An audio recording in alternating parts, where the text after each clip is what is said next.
ओम नमः शिवाय। जय माँ काली, जय माँ दुर्गे भवानी, जय माता दी।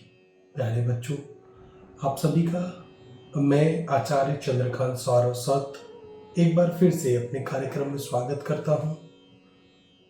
और आज माता रानी की कृपा से मैं आपको बताने का प्रयास करूँगा कि पत्रिका में सरकारी नौकरी के योग किस तरीके से देखे जाते हैं, सरकारी नौकरी की प्रेडिक्शन करते समय किन किन बातों का ध्यान रखा जाता है, क्योंकि सरकारी नौकरी लगेगी या नहीं लगेगी इसको लेकर बहुत सारी क्वेरीज लगातार आती रहती हैं। बच्चे परेशान रहते हैं, माँ बाप भी बहुत परेशान रहते हैं। एक दिन में मेरे पास प्रतिदिन 20 जो क्वेरीज आती हैं वो केवल और केवल सरकारी नौकरी और करियर को लेकर ही आती हैं। बच्चे बड़े होते हैं तो सभी को चिंता रहती है हमारे बच्चों की। खुद बच्चों को भी आजकल बड़ी चिंता रहती है। प्रतिस्पर्धा का ये समय है।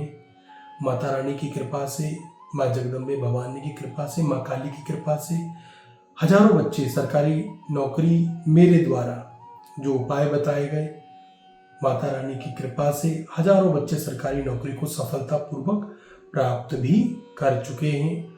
कुछ बच्चे राजस्थान से हैं, उनके लिए प्रयास चल रहा है, पूजा भी चल रही है, उपाय भी, और वह मेहनत भी लगातार कर रहे हैं। माता रानी की कृपा उनके ऊपर भी जल्दी बरसती हुई नजर आएगी। तो आज हम सरकारी नौकरी के योग की बात करेंगे।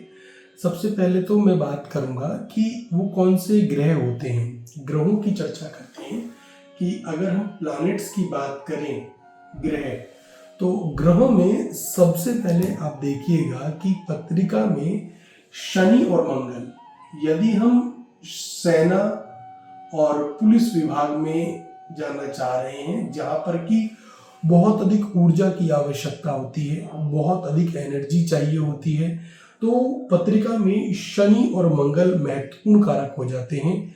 शनि की स्थिति और मंगल की स्थिति जातक की कुंडली में कैसी है, यदि वो महत्वपूर्ण स्थिति में है, पावर में है, तो योग बनते हुए नजर आते हैं। यदि हम सेना में जा रहे हैं या पुलिस विभाग में जा रहे हैं तो यहाँ पर मंगल बड़े ही महत्वपूर्ण हो जाते हैं।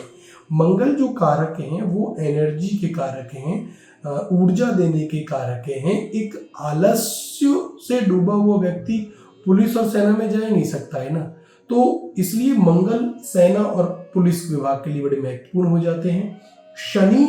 शनि जो कारक हैं वो न्याय करने वाले हैं, न्यायाधीश हैं। शनि यदि कुंडली में मजबूत है तो व्यक्ति के भाग्य का जो स्तर है वो अच्छा कार्य करता हुआ नजर आता है। इसके अतिरिक्त यहाँ पर मैं गुरु ग्रह बृहस्पति को और बोलूंगा, क्योंकि ये ज्ञान के कारक हैं। देखिए, गुरु ग्रह जो रहे हैं, जुपिटर जो रहे हैं, वो देवताओं के गुरु हैं। वो हमें बुद्धि प्रदान कर रहे हैं, ज्ञान प्रदान कर रहे हैं, और ज्ञान के बिना तो हम सरकारी क्षेत्र में और खासकर उच्च पद पर, यदि हम आईएएस और आईएएस आईपीएस में बहुत उच्च पद पर बैठना चाहते हैं, सरकारी विभाग में बहुत उच्च पद पर बैठना चाहते हैं, तो इसके लिए गुरु ग्रह, बृहस्पति ग्रह जो है वो बहुत महत्वपूर्ण हो जाते हैं। यदि गुरु ग्रह का संबंध दसम भाव से है तो ऐसा जातक विदेश में जाकर जो अपने डिप्लोमेट होते हैं उसमें उच्च पद पर, मेरे खुद के जो बच्चे हैं, कभी 17 साल का जो मेरा करियर है उसमें बहुत शुरुआती भविष्यवाणी की थी और आज बहुत उच्च पद पर गुरु ग्रह उनके बहुत अच्छे, दसम से संबंध है। तो हम घर के ऊपर थोड़ी देर में आते हैं। तो गुरु ग्रह बड़े महत्वपूर्ण हो जाते हैं। अपनी पत्रिका में देखें गुरु ग्रह कैसे हैं और गुरु के अंदर पावर कितनी है, ताकत कितनी है, उनके ऊपर दृष्टियां कितनी हैं, वो सोए हुए तो नहीं है, वो अंधे उसमें तो नहीं आते हैं प्लैनेट में। गुरु ग्रह की बात करी हमने। अभी इसके अतिरिक्त 2 ग्रह मैं बोलूंगा जो रोजमर्रा के लिए भी बहुत जरूरी है, सूर्य और चंद्रमा। अब चंद्रमा जो है कि वो तो मन का कारक है ना। एक सरकारी नौकरी वाला व्यक्ति मन से बड़ा ही स्ट्रांग होना चाहिए। मन से स्ट्रांग व्यक्ति ही सरकारी क्षेत्र में सफलता हासिल करता है, यदि मन डिग रहा है, आज हम मेहनत करनी शुरू करी, कल तो सफलता नहीं मिल जाएगी ना। तो मन जिसका जितना ताकतवर होगा, फैसले पर अड़िग, एकदम फैसला किया करना है तो करना है, तो उसके लिए चंद्रमा बड़े कारक हैं। चंद्रमा सफेद चीजों के भी कारक हैं। अब सरकारी लोग जो डिपार्टमेंट हैं जिसमें कि नेता लोग बैठते हैं, हमारी जो संसद इत्यादि क्षेत्र आते हैं, लोकसभा, राज्यसभा, इन इत्यादि में, तो वहाँ के लिए चंद्रमा बड़ा स्ट्रांग देखता हूँ मैं। तो इसमें IAS IPS भी आ जाते हैं, उनका मन भी बड़ा स्ट्रांग होना चाहिए। सूर्य और चंद्रमा, इसके अतिरिक्त सूर्य और शनि की युति के बारे में भी बात की जाती है, कई जगहों पर उसका भी चर्चा है। सूर्य प्लस शनि, अब ये पिता पुत्र की जोड़ी शत्रु तो बनती है, ठीक है, ये याद रखिएगा कि, लेकिन ये सरकारी नौकरी के लिए बड़ी महत्वपूर्ण हो जाती है। ये दशा शनि और सूर्य की जब दशाएं आती हैं और यदि ये जोड़ी बनी हुई है, युति मिली हुई है, तो ये सरकारी नौकरी में मैंने खुद से देखा है कि सफलता प्राप्त होती हुई बच्चों को नजर आती है। शनि और सूर्य, इनके उपाय करने से ही सफलता मिलती है। तो इसके अतिरिक्त अगर मैं घरों की बात करूं, बड़ी महत्वपूर्ण ये वीडियो है, तो इसको पूरा देखिएगा, पूरा देखने पर ही आपको समझ आएगा, इसको स्किप मत कीजिएगा। और लास्ट में कुछ उपायों की भी चर्चा करूंगा, लेकिन उपायों की बात बहुत बिना कुंडली देखे तो की नहीं जा सकती है, फिर भी छोटे मोटे उपाय जो बनते हैं वो मैं बताने का प्रयास करूंगा। अब घर की बात करते हैं। तो जो घर है कुंडली में, लगन तो सबसे महत्वपूर्ण हो ही जाता है कि लगन की स्थिति क्या है, लगन में कौन बैठे हुए हैं, क्या आपकी लगन है, ठीक है ना। लगन के अतिरिक्त इस छठे घर की बात बहुत कम लोग करते हैं, जो सूत्रों को जानते हैं ना। अब बहुत बारीकी से सूत्र देखने पड़ते हैं। केवल 10वें घर से सरकारी नौकरी नहीं लगेगी। 10वां घर कार्य क्षेत्र के लिए तो है, लेकिन सरकारी नौकरी के लिए नहीं है। इसमें छठा घर बड़ा महत्वपूर्ण हो जाता है। छठे घर के स्वामी कहाँ पर बैठे हैं, किस स्थिति में बैठे हैं, और छठे घर पर किस किस तरह की दृष्टियां बन रही हैं, ये जो घर है छठा, लगन के बाद मैं तो छठा घर देखता हूं सरकारी नौकरी के लिए। मेरी बात ये याद रखिएगा, ये सूत्र बहुत महत्वपूर्ण है जो मैं आपको दे रहा हूं। छठे घर के स्वामी की स्थिति और छठे घर पर दृष्टि, और इसके बाद में जो तीसरी चीज आती है वो 10वें घर की स्थिति आती है, क्योंकि वो कार्य क्षेत्र है। तो 10वें घर की स्थिति पता चलती है, और 9वें को सबसे लास्ट में जरूर देख लेना चाहिए। 9वां घर जो है हमारा 1, 6, 10, और ये जो 9वां घर है जिसको हम भाग्य का घर बोलते हैं। मैंने IAS IPS की कुंडली में 9वें घर में केतु को बैठते हुए देखा है, और वो ऐसा व्यक्ति अकेला केतु बैठे हुए हैं, और ऐसा व्यक्ति, मैंने एक कुंडली की बात ही नहीं कर रहा हूं मैं, और बहुत अधिक ईश्वर को मानने वाले हैं, और ऐसा व्यक्ति बहुत अच्छे पद पर IAS IPS बनकर बैठते हैं। यहाँ केतु होना मैंने देखा है, बस एक जनरली बता रहा हूँ आपको। तो यहाँ पर केतु बैठे हुए हैं, बहुत सारी कुंडलियाँ देखी हुई हैं, भगवान को बहुत मानने वाले ऐसे व्यक्ति होते हैं, और वो IAS IPS में सफलता हासिल कर लेते हैं। तो चौथे स्थान पर हम 9वें घर को देखते हैं, ये भाग्य स्थान है। लक बड़ा इंपॉर्टेंट फैक्टर हो जाता है, इसलिए 9वें घर को छोड़ नहीं सकते हैं। अब जैसे कि मैंने कहा बृहस्पति, तो बृहस्पति की स्थिति देखनी चाहिए ही चाहिए। बृहस्पति संपूर्ण ज्ञान और विद्या को प्रदान करने वाले प्लानेट हैं।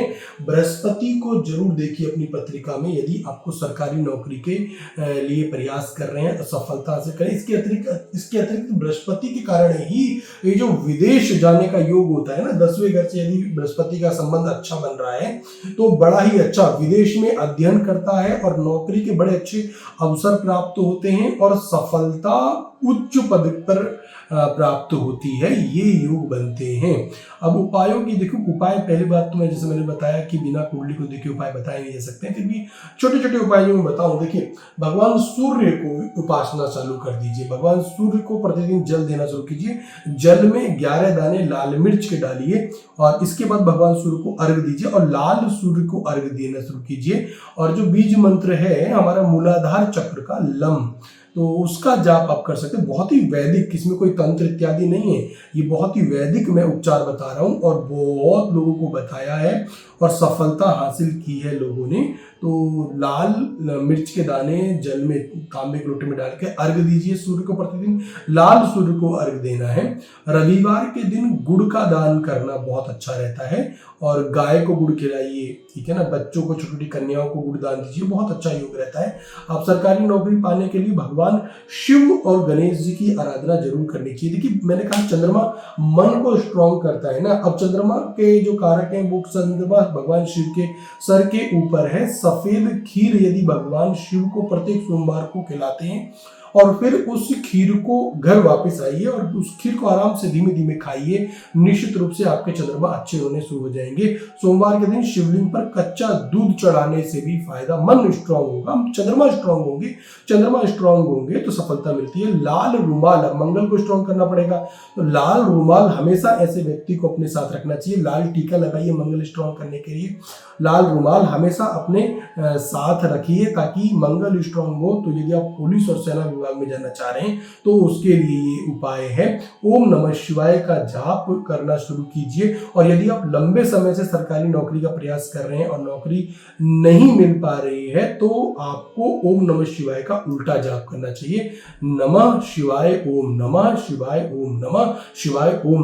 बहुत लंबे समय से जो लोग तैयारी कर रहे हैं ना, ये केवल उनके लिए है। और शिवलिंग पर शहद जरूर चढ़ाना शुरू कीजिए। शहद चढ़ाने से विशेष लाभ प्राप्त होगा। और नमः शिवाय ओम, इसका जो लोग लंबे समय से सफलता के लिए प्रयास कर रहे हैं ये केवल उनके लिए है। तो मैंने माता पिता के प्रतिदिन चरण स्पर्श करने से, उनके साथ बैठकर भोजन करने से बृहस्पति स्ट्रांग हो जाएंगे। तो वो जो बृहस्पति कारक है वो बहुत अच्छे रहेंगे। शनिवार को पीपल के पेड़ के नीचे एक सरसों के तेल का दिया जलाइए से शनि स्ट्रांग हो जाएंगे। बाकी आपको अपनी पूरी पत्रिका एक बार अध्ययन करानी चाहिए। निश्चित रूप से माता पिताओं को भी अध्ययन कराना चाहिए। ये पेड़ बहुत छोटी सी फीस रहती है और लेकिन हमारी सफलता सही दिशा में हो रही है नहीं हो रही है, इस बात का ज्ञान तो हमें पढ़ ही जाता है। और पत्रिका बड़ी महत्वपूर्ण है। मैंने जो घर बताए हैं इसमें सबसे पहले लगन देखते हैं, फिर छठे घर की स्थिति देखते हैं, उसके स्वामी की स्थिति देखते हैं, फिर दसम भाव में जाते हैं, 10वें घर पे जाते हैं और उसके बाद अंतिम में मैं 9वां खाना देखता हूँ कि भाग्य की स्थिति क्या है। और नकारात्मक ऊर्जा को सकारात्मक ऊर्जा में बदलने के लिए बहुत सारे दूसरे उपाय भी करने होते हैं। तो ये मैंने सरकारी नौकरी के लिए जो योग हैं तो वो बताए हैं। आप देखिए आपकी पत्रिका में पहले तो आप बेसिकली तो ग्रहों को देख लीजिए, ये ग्रह कैसे हैं, अच्छे हैं, अस्त नहीं होने चाहिए, पावर में होने चाहिए, इनकी युति अच्छी होनी चाहिए, सही राशि में बैठे होने चाहिए और इसके बाद दृष्टि सही होनी चाहिए। फिर उसके बाद अपने कुंडली के ग्रहों जो घर हैं, जो खाने हैं, इनकी स्थिति देख लीजिए। लाल किताब से भी मैं कुंडली एक बार चेक करता हूँ जरूर सरकारी नौकरी की प्रेडिक्शन के लिए। समय लगता है इसलिए आप यदि आप आराम से मेरे से अपॉइंटमेंट लेंगे तो बहुत आराम से इसके बारे में विस्तार से बातें कर पाऊंगा। तो जुड़े रहें हमारे कार्यक्रम के साथ में, चैनल के साथ में। आचार्य चंद्रकांत सारस्वत, उस चैनल पर आपको बड़ी ही आनंददायक कथा भी प्राप्त होंगी, माँ भगवती की कथा प्राप्त होगी, श्रीमद् देवी भागवत की कथाएं प्राप्त होंगी, भगवान शिव की कथा प्राप्त होगी, शिव पुराण की कथा प्राप्त होगी, जो कि निश्चित रूप से आपको आनंद प्रदान करने का कार्य करेगी। बाकी माता रानी की कृपा है, आप सभी खुश रहें, पूरी तरीके से आनंदित रहें, यही मैं माता रानी से एक विनती करता हूं। तो जुड़े रहें मेरे चैनल के साथ, माता रानी का आशीर्वाद आपको प्राप्त होता रहेगा। चैनल को सब्सक्राइब जरूर करें और वीडियो को शेयर जरूर करें। 5 बार आप मेरे साथ ओम नमः शिवाय बोलें। ओम नमः शिवाय, ओम नमः शिवाय, ओम नमः शिवाय, ओम नमः शिवाय, ओम नमः शिवाय।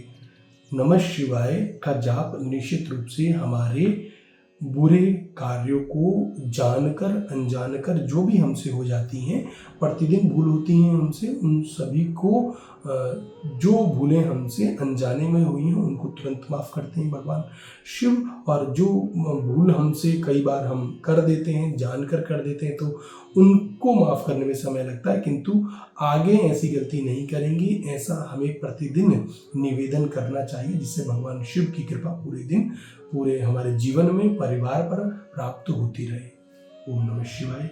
जय माँ काली, जय माँ दुर्गा भवानी, जय माता दी।